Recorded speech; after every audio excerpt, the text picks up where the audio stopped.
Tonight we're focusing on Turin, and our tour lecturer Stephen Nelson will discuss the art of the city. Stephen recently curated an exhibition here at the Esteric Collection of Modern Italian Art, and we're more than delighted to be partnering today with the gallery, and Claudia Zanardi will introduce us to the collection with a talk about Italian modernism. We would also like to thank our partners from Turin and the Langhe area, who have kindly supplied the delicious food and wines you're drinking tonight. So our first talks this evening are by Veronica Rossi and Emanuela Montenaro. Good evening. Hello.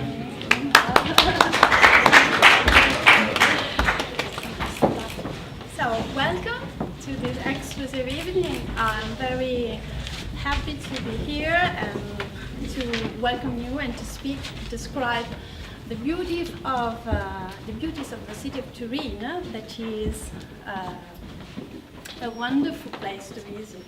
And I'll give you some reason to choose Torino for your visit. First of all, Torino was the first capital of Italy before Florence and Rome. So we have a great history. We had the first Parliament of Italy in Torino, so all the legacy of the historical events are in the city, and we have wonderful buildings witnessing this important history. Then we have the Egyptian Museum, that is the second for importance in the world after one in Cairo, and the world's oldest museum about Egyptian art and antiquities. But the symbol of the city is this building, that is the Mole Antonelliana, and inside this building we have a unique museum called National Cinema Museum. The National Cinema Museum is inside this building, and it's a wonderful experience to know the history of cinema and movies from the beginning till nowadays.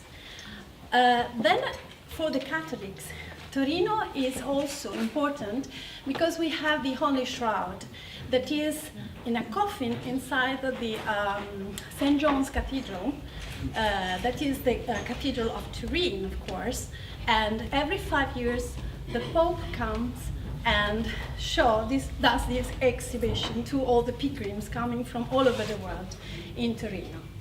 Another very important thing is that Torino has many royal residences because we had the kings of Italy in the city. So we have a great variety of royal residences in the city and around the city, making like a crown of delights, we call them, and they are UNESCO World Heritage Sites, so they are very beautiful to visit and interesting to visit. The city is also preserving and conserving the Leonardo da Vinci's self-portrait. So also for this reason, it's important to visit this wonderful city. But not only history. Torino is also a very modern and contemporary city, the capital of design and the capital of contemporary art. So also the lecturer will talk you about the Arte Povera and also all the galleries of modern and contemporary art that we have in Torino, like for example the GAM and the Pinacothèque of Agnelli, and also the Sandretto Foundation. Torino is very famous for food and wine, so it was also the first city that invented a solid tablet of chocolate. And so if you come, you will discover the historical cafe full of chocolates and gianduiotti that are typical chocolate of Torino that you will taste after. And, and also the bicerin, that is a typical drink made of chocolate, coffee and cream. It's delicious. Then you can also have aperitifs. So you have tasted some wines from our area, but there are many others, of course. And there is a tradition in Turin in the wine bars and café of the city center. So if you want to have an aperitif, you can also have a wonderful buffet that you can taste all the evening. So it's very nice to come and taste and try this. Another reason to come is for shopping, because we have 18 kilometers of colonnades, so it is possible to do shopping even when it rains. So if you come, we are very happy, so we are waiting for you, and come with Cox Kings, because they did a very beautiful tour of the city. Thank you. Thank you. Claudia, would you like to tell us about the collection here? Hello! If you can't hear me, just make me a wave and I'll try to speak as loud as possible. Welcome to the Astri collection. I feel like a bit of a owner and guest person at the moment. I'm very glad if you are enjoying the evening here. And I can tell that I can recognize a few faces, but many of you are actually new people for us, which is great. So I'll tell you very shortly a bit about the Astri collection, who we are, what we do, and why we are here tonight. So this year actually is a very important year for us because it's our 20th anniversary. 20 years are quite a lot if we think about it. And in fact, the museum was opened in January 1998 to house the collection of two collectors, who were Eric Estrick and his wife Salome Dessau. What they did for their entire life was to collect art, especially Italian art. So after the death of Salome, Eric decided to set up a foundation in order to preserve this amazing core of Italian art. So here we are, 20 years after, with their works exhibited upstairs. Probably some of you have already been upstairs and have already seen some of our masterpieces. Otherwise, please go upstairs because it's quite nice. Long story very short, we do have a lot of different kind of arts exhibited here. We are quite famous internationally for our futurist core of artworks. I don't know if you are familiar with the futurist movement, so I'll presume you're not, and I'll just introduce it to you. The futurist movement was a movement that was created at the beginning of the 20th century by Filippo Tommaso Marinetti and many other Italian artists. And what the futurists were trying to do was to make Italy ready for the future. Very, very briefly.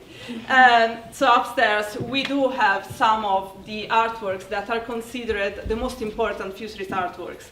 You will see Modern Idol by Umberto Boccioni, the music by Luigi Russolo, or The Hand of the Violinist by Giacomo Balla.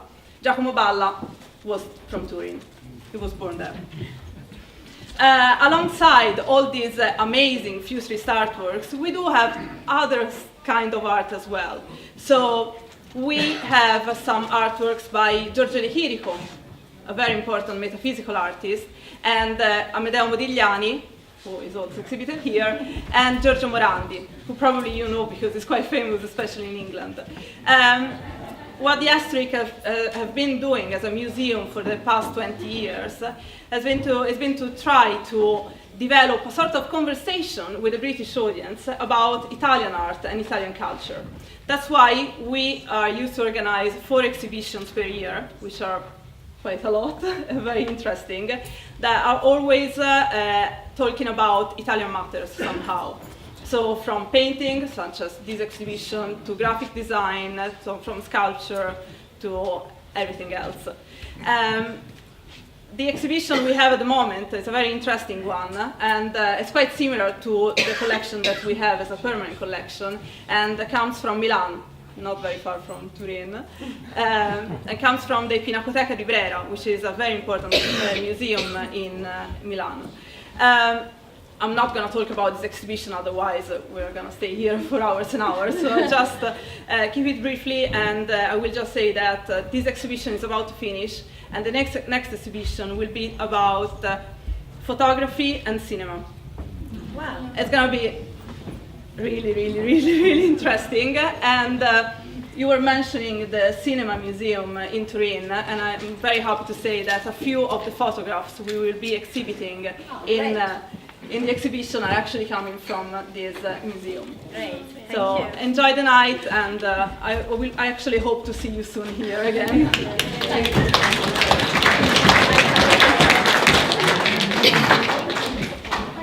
Stephen, would you like to talk about the art of Turin? Yeah. Nice to see so many faces here, last but not least. I'm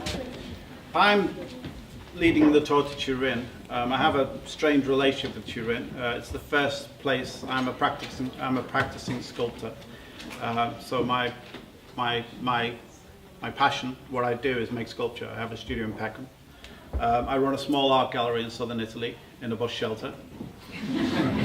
Why am I laughing? It's in a bus shelter that nobody uses, so it's very Beckett-like. And once a year I invite an artist to show there. This year we're showing an artist who's been working on the first floor. So I have my own practice, and I also run this daft art gallery in the mountains in Basilicata.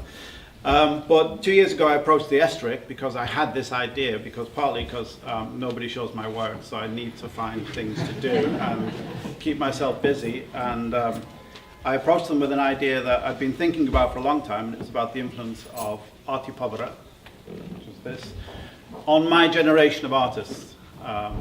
And it was super influential, and we didn't really understand it, but it came out of Turin and Genova. And we knew it had something, and it influenced me, and I dare say influenced a lot of YBAs and artists you've all heard of, not just me. And so I approached the Estric, and they said, well, that sounds interesting. And then 2 years later we came up with this, and it finished in December. And Arte Povera was 50 years old last September, just like Sgt. Pepper's Lonely Hearts Club Band. And so 50 years later we did this exhibition. The idea was that we showed those artists, many of them from Turin, people like Michelangelo Pistoletto and Paolini, and we showed them alongside the British artists like myself, who I thought had been influenced by this movement. And it's from Turin, and Turin's a super innovative city. I won't say this because Veronica's here, but it's probably the most innovative city in Italy on many levels. Rome basks in its antiquity. Naples has pizza, so I bought it. Turin has so many innovative things, and I don't know why, whether it's the influx of migrants from the south that drove the automobile industry, but it has been so influential on the automobile industry. We're going to go to the Lingotto. I don't know how many of you have heard of the Lingotto. It's one of the most, you probably have, you've all seen it in The Italian Job. Yeah, Charlie Croker driving his minis around the top while the rest of Turin looked on. It's super famous, isn't it? Especially with the English. And all those little minis, anyway. Agnelli came up with this fantastic idea whereby you have a railway, and then you take the materials from the railway into a factory. You get those materials, you shape them in a certain way, you build a car, you keep on moving it up through a production line. Think of IKEA, but with cars. You keep on moving upwards, and at the top you have a racetrack. And you test drive the car on the top of the track, and then you drive all the way down straight onto the showroom. How bloody innovative is that? It's also, as Veronica said, the home of the slow food movement. We like slow food. We do like slow food. And this, not just this art movement, but a lot of innovative ideas are happening in Turin, and a lot of exciting art thing. It's also got, and I dare say, I can probably be unchallenged on this one, it's probably got, outside of Venice and maybe Naples, some of the best Baroque architecture in Italy. And that's high praise, but it's artists you've never heard of, like Guarini.